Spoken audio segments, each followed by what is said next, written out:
Selamat pagi semua anak-anak, siswi Kristen kelas 7D. Pada pagi hari ini kembali kita bertemu lewat pembelajaran pendidikan agama Kristen. Dan sebagaimana biasa sebelum kita memulaikan seluruh aktivitas kita, tentunya kita telah dahului dengan berdoa. Dan saya percaya anak-anak ketika bangun pagi tadi sudah berdoa. Dan saat ini juga kita akan memulaikan pembelajaran kita dengan berdoa. Karena itu saya ajak mari kita berdoa. Ya Tuhan Bapa dalam surga, pada pagi hari ini kembali kami boleh bertemu dengan anak-anak kami lewat pembelajaran pendidikan agama Kristen. Karena itu Tuhan, Engkau urapi kami semua dengan Roh-Mu yang kudus, berikan kami hikmat sehingga kami boleh memahami, boleh mengerti, bahkan pembelajaran ini boleh lancar dan menjadi pengetahuan, menjadi bekal dalam kehidupan kami, amat lebih dalam kehidupan anak-anak kekasih kami. Ini doa kami Bapa, kami bersyukur dalam nama Yesus. Amin. Anak-anak yang saya kasih dalam Tuhan, kita sekarang masuk di dalam pelajaran bab 4. Sebagaimana lalu Pak sudah sampaikan bahwa kita akan masuk sekarang dalam pelajaran bab 4, yaitu dosa dan pertobatan. Dosa dan pertobatan itu judul dari pelajaran kita bab 4 dan merupakan bahan Alkitab yang harus kalian baca setelah mempelajari, mendengarkan materi sebentar, yaitu bacalah Mazmur pasal 51 semua ayat itu, dan Lukas pasal 15 ayat yang ke-7, dan 1 Yohanes pasal 1 ayatnya yang ke-9. Itu yang harus kalian baca setelah mempelajari atau mendengarkan materi yang Pak akan berikan pada saat ini lewat video ini. Nah, anak-anak yang saya kasih dalam Tuhan, bahan pelajaran kita pada bab 4 ini kita akan membahas mengenai dosa dan pertobatan. Kata dosa dan bertobat ini sudah sering dan paling sering kita dengar, baik lewat buku-buku rohani maupun lewat cerita-cerita Alkitab maupun lewat khotbah-khotbah. Nah, kegiatan ini, pembelajaran yang topiknya dosa dan pertobatan ini bertujuan untuk membimbing kalian untuk menyadari kenyataan bahwa semua manusia di dunia ini telah berdosa. Namun Allah tidak membiarkan manusia hidup dalam dosa. Karena itu Dia mencari dan menyelamatkan manusia yang berdosa. Alkitab banyak sekali memberi kesaksian bahwa manusia pada dasarnya adalah berdosa. Oleh karena itu manusia membutuhkan kasih karunia Allah supaya diampuni dan diselamatkan. Tidak ada satupun manusia di muka bumi ini yang luput dari dosa. Nah, upah dosa adalah maut atau kematian. Karena itu manusia membutuhkan keselamatan di dalam Yesus Kristus. Dia yang tidak berdosa telah memikul dosa manusia. Oleh karena itu tidak ada alasan bagi manusia untuk tidak mengaku dosanya dan bertobat. Nah, mengenai pertobatan, Yesus dalam perumpamaan tentang domba yang hilang mengatakan, akan ada sukacita di sorga karena satu orang berdosa yang bertobat, lebih daripada sukacita karena 99 orang benar yang tidak memerlukan pertobatan. Anak-anak yang saya kasihi, nah, dosa adalah pemberontakan manusia melawan Allah. Jadi dosa itu arti atau makna yang sebenarnya adalah pemberontakan manusia melawan Allah dan kehendaknya. Manusia ingin menjadi sama dengan Allah. Salah satu aspek yang menonjol dari dosa adalah sifat mementingkan diri sendiri. Beberapa hal berikut ini merupakan akibat tindakan dosa. Yang pertama, anak-anak sekalian, dosa menyebabkan kerusakan moral di dalam diri manusia yang menentang semua kehendak baik manusia.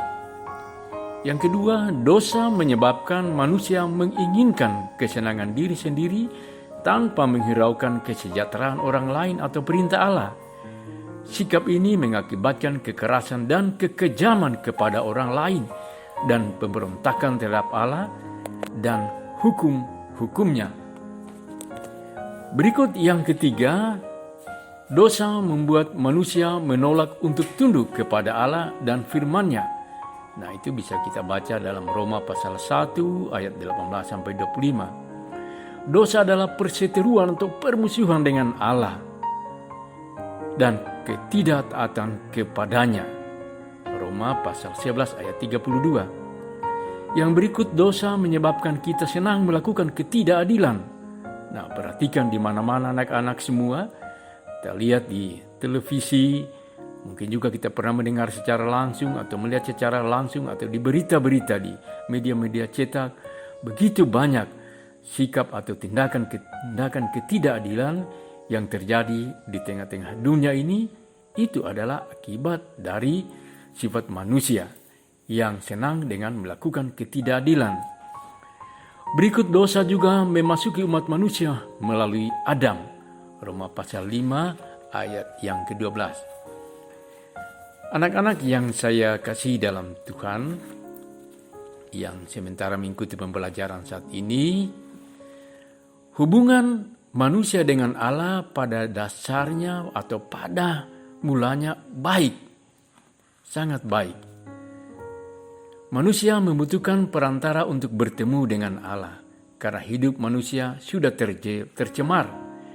Nah, ada beberapa akibat dosa yang dapat dikemukakan di sini.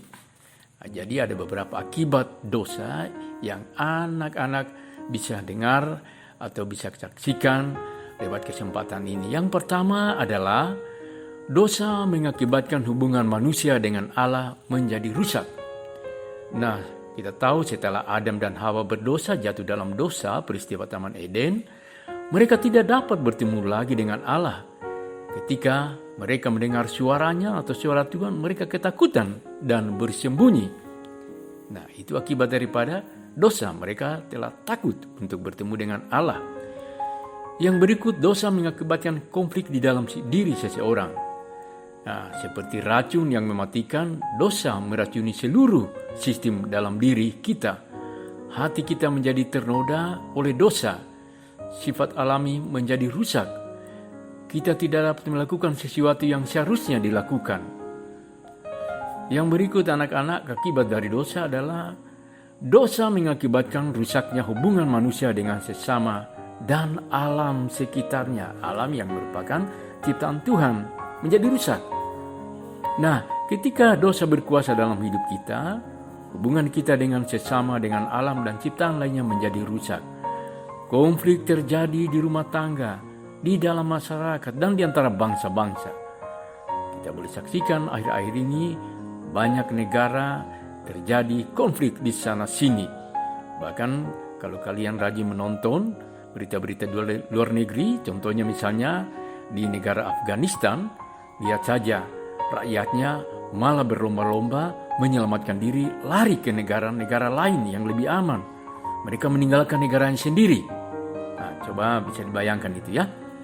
Bagaimana akibat daripada dosa itu. Rusak antara hubungan manusia dengan manusia yang lain. Akibat dari konflik ini juga dapat dilihat pada kebrutalan yang terjadi dalam masyarakat.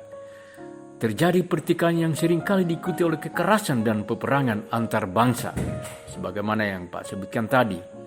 Nah, rusaknya hubungan antara manusia dan alam mengakibatkan manusia mengeksploitasi alam dan merusaknya. Kerusakan alam terjadi di mana-mana. Penggundulan hutan terjadi di mana-mana. Siapa yang menggunduli hutan? Tentunya manusia itu sendiri yang mengakibatkan humus tanah menjadi hilang, humus tanah tidak ada lagi, mengakibatkan penahanan air hujan tidak ada lagi karena hutan sudah gundul. Akibatnya terjadi banjir di mana-mana yang merugikan manusia, bahkan bisa membawa korban jiwa manusia. Nah, tadi malam saja lihat saja di televisi itu di daerah Jakarta, di kota Depok terjadi badai yang luar biasa, angin badai yang luar biasa, sehingga banyak pohon-pohon yang tumbang, bahkan bangunan-bangunan penduduk menjadi rusak. Nah, jika terjadi dalam skala besar, banjir dapat merenggut jiwa manusia. Nah, anak-anak yang saya kasihi, kemudian kita masuk dalam poin pertobatan. Karena judul pelajaran kita tadi, masih ingat ya, yaitu dosa dan pertobatan. Nah, menurut Alkitab, bertobat berarti berbalik secara total dari perbuatan lama yang melawan kehendak Allah ke hidup yang baru, yaitu menurut kehendak Allah. Kisah Rasul pasal 26 ayat 20 menyatakan, tetapi mula-mula aku memberitakan bahwa mereka harus bertobat dan berbalik kepada Allah, serta melakukan pekerjaan-pekerjaan yang sesuai dengan pertobatan itu. Nah, kalau demikian, apa hubungannya antara pertobatan dan keselamatan? Kisah para Rasul tampaknya secara khusus memusatkan perhatian pada pertobatan dalam hubungan dengan keselamatan. Nah, kita lihat kisah para Rasul pasal 2 ayat 38. Nah, bertobat berkaitan dengan keselamatan. Maknanya adalah mengubah pikiran seseorang dalam hubungannya dengan Yesus Kristus. Nah, dalam khotbah Petrus pada hari Pentakosta, kisah Rasul pasal 2, ia mengakhiri dengan panggilan agar orang-orang bertobat. Nah, itulah sedikit anak-anak sekalian, sedikit dari penjelasan Pak tentang materi bab 4 ini, yaitu dosa dan pertobatan. Semoga penjelasan ini bisa anak-anak simak dan menjadi pengetahuan kalian, menjadi bekal kalian ketika kita tekun untuk terus belajar tentang firman Tuhan. Jadi sekali lagi Pak ingatkan bahwa pelajaran kita hari ini yaitu judulnya dosa dan pertobatan.